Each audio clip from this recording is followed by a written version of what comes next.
I was scrolling on the timeline looking for content, and I see Jim Costa. You probably know where I'm going with this. Oh, yeah. Yep. I know The exactly where you're going. the Olympics just ended, Yep. and his exact quote, hot take or not so much hot take, is if Cade Cunningham isn't on the 2028 Olympic team, he's a bust. So I want to know what your stance on Jim Costa's opinion. Obviously, he's in the city. Morning show for Mhm. 97 won the ticket. Mhm. I think all of us have listened to the ticket at Yep. least one time in our life. What is Yep. your opinion on Jim's comments about Cade not making the Olympic team in 2028?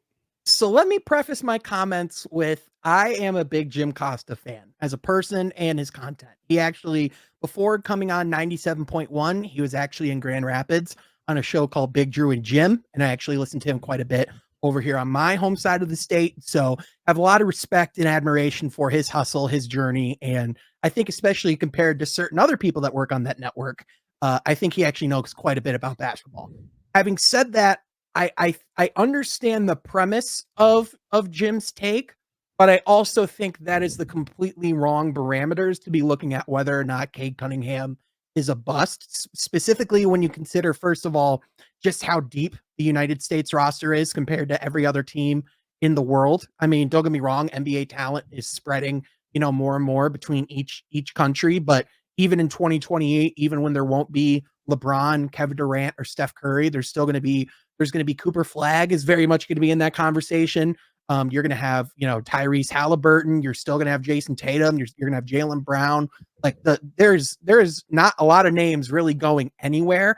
I would expect, especially, with what we think of Cade's potential, that he has more than every ability to be in that position. I mean, we've seen that he's impressed, on the USA select team before. So we know that he's in the system. We know that there are fans of Cade in the building. But I mean, look, I think honestly, the questions about Cade's ability and his acumen as a basketball player, to me, have virtually been put to rest from what he went through this last year and what he was able to produce in comparison. I mean, you look at he had the spacing equivalent of a stray jacket when it comes to, shooting around him. And he still managed, to score 25 plus points, 5 plus rebounds, and 5 plus assists. One of the only players in the league to do it, other than LeBron James and Nikola Jokic and Luka Doncic, I believe is the list. So pretty good company to be on. But what I would say is, if by 2028, if we don't definitively look at Cade Cunningham as an all-star, then I think you could start looking at, well, was it the right pick? Especially if you see someone like an Evan Mobley or a Jalen Green start to ascend behind him. However, as of today, there has just simply not been a player from that class. If you look, at statistics, at film, at just the entire package, that is a better player right now than Cade Cunningham. All due respect to Evan Mobley's and Scotty Barnes, they're not Cade. If you put Cade on that Cleveland team, I would wager he would do pretty darn well too. But I think having said all that, again, I think that the premise of what Jim is saying is fair. You want to be able to view him as one of those elite, US players in the next few years, especially when you draft a guy at number 1 in the skill set that he has. When you're talking about whether or not a guy's the bust, you're not bringing up, oh, well, did he make Team USA? No, because that's just not how we think about it, right? Yeah. I think when I was reading that, I was like, okay, we just had the Olympics. They were really fun to watch. The Jason Tatum thing was the Jason Tatum thing. That was funny. I think Cade would probably make the Olympic team, just Yep. given on. I know the select team is not this. It's not something where I think you look at the national team and you look at the select team. It's kind of they're like on the same level. Mm-hmm. But from what we heard, like last summer or 2 summers ago, whenever it was, Cade was the best player on the court. Mm-hmm. So that the way I'm looking at it is when I was watching, the film with the select team, Cade and Jalen Duren looked great. To your point, this year he averaged 22 and 7.5 assists with Killian Hayes and Isaiah Livers, and that whole mess last season. Mm-hmm. 7.5 assists on that. That's pretty good if you ask me. Well, And what people forget too is last summer, even though he was on the Team USA select team, a roster spot was there if he wanted it. Like he was offered a roster spot for that team last summer. He said no because he wanted to focus on, getting in the gym and, getting healthy and right for the season, which I think was probably the right call in the long run. But nonetheless, the roster spot was there if he wanted it for the World Cup team. So, when the USA select team, it's not necessarily indicative of who's going to make that team in the future, but that does say these are the guys that Team USA has their eyes on. These are the guys that they respect, and especially those younger players, they are certainly at the top of the list of guys, that they would expect to be representing them in some fashion, whether it's, World Cup or Olympic. He's definitely going to be on one of those teams in the next 4 years, without a doubt. Perhaps both. Yeah, I mean, and Grant Hill in the USA committee. I mean, to your point, I do remember reading that like there was a roster spot open if he wanted to take it. He didn't want to, obviously, because he was coming from a season where he only played 12 games. He was recovering from an injury. Um, I just think it's kind of premature to have these conversations because I think Right. the biggest thing right now is we don't know. We don't know what's going to happen in 4 years. There's a good chance that Cade is a multiple time All-Star and the Pistons are in the playoffs. There's also a world where maybe they just can't figure out how to put a roster around Cade Cunningham, and maybe you let him go. I think it's so early right now to have these conversations, and to kind of use the word buzz really casually, I think is where I kind of took exception to it. I was just like, Yeah. you can't average 22 points and almost 8 assists and be considered a bust. At a certain point, like if Cade Cunningham was going to be a bust, it would have happened by now. Busts happen within, you can tell a player is a bust within the first 2 to 3 years of their career. With all due respect to Killian Hayes, it was like the conversation about him being a bust was starting to happen towards the end of his first year, even with some of the health stuff. There was never a moment where people were like, "Oh, that is a hit," right? Like Darko Milicic, they knew in the players said they knew in the first practice that he wasn't the guy, right? Like it's not something where it's like, oh, in year 7 after they've signed their contract, like really the only player that I can think of that fits that description is Ben Simmons. And I don't think Cade Cunningham's going to forget how to shoot the basketball. So I think we're in pretty good shape.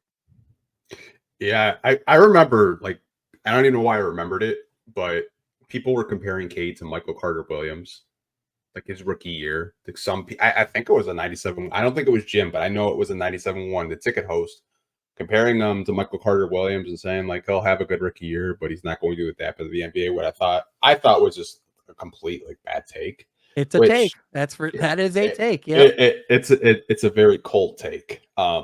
Honestly, I think kind of having those bus conversations, especially with a guy that hasn't really had the help that we think that he needs and the spacing that he needs. Like I made a top 5 list of the best players he's played with, and it's just like you go down the list. It's like Jeremy Grant, Kelly Olynyk, Mason Plumlee, Bojan Bogdanovic. He hasn't really played with another all-star level type player. The amount of teammates he's had in his short career, by the way, insane. Do you know how many? It's a lot. 70. Holy crap. According to ProBallers.com, he's had 70 teammates throughout his career. And mind you, one of those years was the season after the COVID, the big COVID year. So there was still some of the the positive testing, and you had to bring in players on 10 days.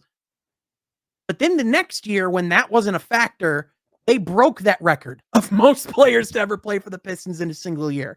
So even when that wasn't a factor, he's still having guys just cycle through in and out. And I mean, even think about a guy like Simone Fontecchio, who came in, essentially had no reason to, want to believe in the Detroit situation or be excited about signing long term, but he raved about playing with Cade and talked about being excited about playing with him long term. And so, you're already seeing the impact. Now imagine having a Mikal Beasley, a Tobias Harris, Tim Hardaway Jr. He's legitimately going to have 2 guys on the court that made more threes than the Pistons' top 6 3-point shooters last year combined. Yeah. And you also have to take in consideration, Simone Fontecchio at the end of the year said, Nobody asked me where I like the ball. Cade, first conversation we had, he said, "Where do you like the ball?" Mm-hmm. So that way I can get it to you, so you can get off shots. To me, that spoke more volume to Cade, saying like, "I finally got some help out here. I don't have to take 20 shots a game." And I know we kind of went completely off topic with this, and I love that, man. I really do. Oh yeah. But I don't think Cade is a bust, and No.